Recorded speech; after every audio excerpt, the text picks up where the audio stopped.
మనసులో భయాలన్నీ మరిచిపో, మగతలో మరో లోకం తెరుచుకో, కలలతో ఉషా తీరం వెతుకుతూ నిదరతో నిశారాణి నడిచిపో.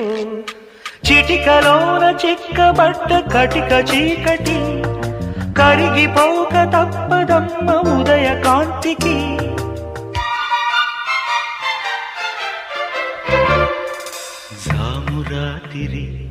జాబిలమ్మ జోల పాడనా